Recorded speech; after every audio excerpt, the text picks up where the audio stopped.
வணக்கம். விரிந்த பார்வையின் இன்றைய காலை நேர செய்திச் சுருக்கம் வாசிப்பவர் சூர்யா தேவி.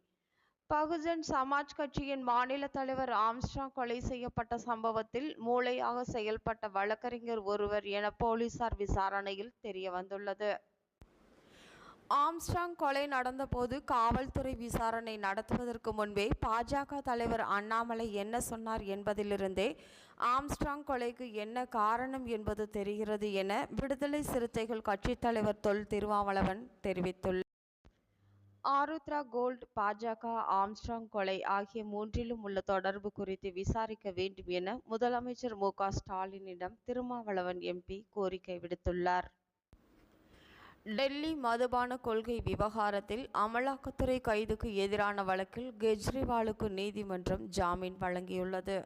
அதே நேரம் சிபிஐயும் அவரை கைது செய்துள்ளதால் கெஜ்ரிவாலால் சிறையில் இருந்து இப்போதைக்கு வெளியே வர முடியாது.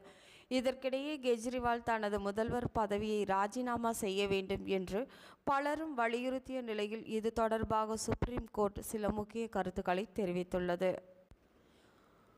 ஒரு கட்சி தலைவர் என்பதற்கான பண்பே இல்லாமல் சீமான் பேசுவதாக அமைச்சர் கீதா ஜீவன் குற்றச்சாட்டு தெரிவித்துள்ளார். சட்டம் ஒழுங்கை சீர்குலைக்கும் வகையில் சீமான் பேச்சு உள்ளது. கலைஞர் அனைத்து தரப்பு மக்களுக்கான திட்டங்களை தீட்டியவர். மேலும் ஜாதி மதத்தின் பெயரால் சட்டம் ஒழுங்கை சீர்குலைக்க சீமான் முயற்சிப்பதாக புகார் தெரிவித்துள்ளார்.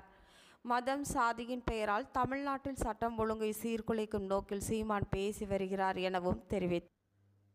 மக்களவை தேர்தல் முடிவுகள் தொடர்பாக தென்காசி, தேனி மற்றும் திண்டுக்கல் தொகுதிகளுக்கான நிர்வாகிகளுடன் அதிமுக பொதுச் செயலாளர் எடப்பாடி பழனிசாமி ஜூலை 17 அன்று நடத்த இருந்த ஆலோசனை கூட்டமானது ஒத்திவைக்கப்பட்டுள்ளதாக அறிவிக்கப்பட்டுள்ளது. இத்துடன் இன்றைய செய்திச் சுருக்கம் நிறைவு பெறுகிறது. நன்றி.